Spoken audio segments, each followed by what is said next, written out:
Hi everybody, welcome to our parent rights video. Thank you for joining us this afternoon. So here at Rock Hills, we are committed to ensuring the best opportunities for our students, and we know that family engagement is the #1 factor in student academic success. The partnerships that we have between the school and parent can help our students reach their maximum potential. And so it's important that we are including those parents in choices and bringing those families in and making sure that our decisions are well-rounded. Parents have the right to direct the upbringing and education and care of their children, and so it's important that we view them as a stakeholder that does have a lot at stake.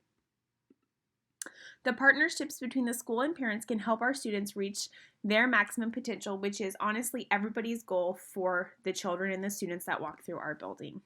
And this is why I want to take time to address the rights that each of our parents possess in case there is any confusion as to what parents are, what they have access and rights to, and ultimately how we help them and their children be successful. So I want to let you know that our parents will have access to any services that may help their child be successful in school. Some examples, and these are not all of them, but they would be like Title I plans, IEP, 504 plans, medical attention, translation services, and counseling. Anything that helps their child function better needs to be able to give parents the access to that and let them know, hey, these are the services that your child is receiving. Parents' rights as well as students' rights have been outlined in IDEA. So the parent participation, this is mandated by Congress that parents are part of the decision-making team for their child to ensure a say in their educational experience. What is a parent? A parent could be either a natural parent, so biological, adoptive parent, person acting as a parent, legal guardian, officially appointed education advocate, foster parent. And some of their rights, this is the rights that they have. Parents, they're not always going to know. And so it is required that at least one time throughout the year, we give parents their rights. Or we give them, if it's not at least one time throughout the year, then it's upon referral or request for the initial evaluation. It could be when the first formal complaint is filed within the school year. It could be if there's disciplinary removal that changes the placement, or anytime that they request it.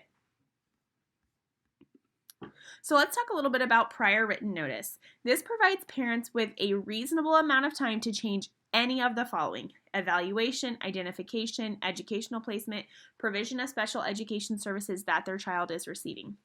It is our job to take the necessary steps to ensure that one or both parents are in attendance of the IEP meeting, and a notice must be provided at least 10 days prior to the meeting. And that notice needs to tell the purpose of the meeting, the date, the time, the location, and then the titles or positions of school personnel who's going to be there. A little bit more about the prior written notice. There's going to be a description of the action, an explanation of why, description of other IEP options that were considered, and then reasons as to why those were rejected, description of other factors, and then a statement that you have protection from IDEA, and the prior written notice must be written in language that's understandable to the general public, and it must also be in the parent's native language, whatever that might be. So parent consent. Prior written notice must accompany the request for consent for each proposed special education action, and a parent must agree in writing. Parent has been informed of all information relevant to the activity. Parent understands and agrees in writing, and then the parent understands that granting this consent is voluntary and may be revoked at any time. Parent consent is required to begin an initial evaluation, conduct a re-eval, change or add services, a material change in students' placement during the school day, or the initial provision services of the IEP. So then let's talk a little bit about not necessarily those students with IEPs, but what about those talented and gifted students? The parents of those children have the same rights as students with disabilities, except for the following changes.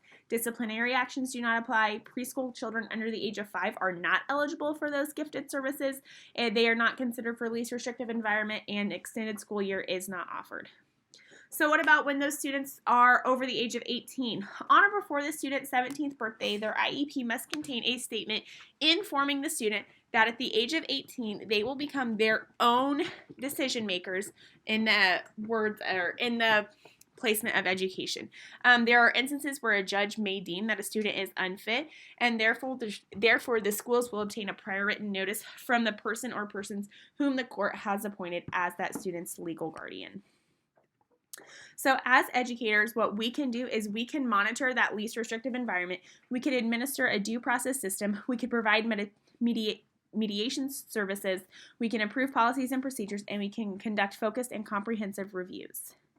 Family engagement is the number one factor, again, in student success. So here at Rock Hills, let's continue to work together to bring our schools, students, and families together so we can see success all the way around. And for any of you who are wanting some more information, I've attached my resources here. Thank you very much.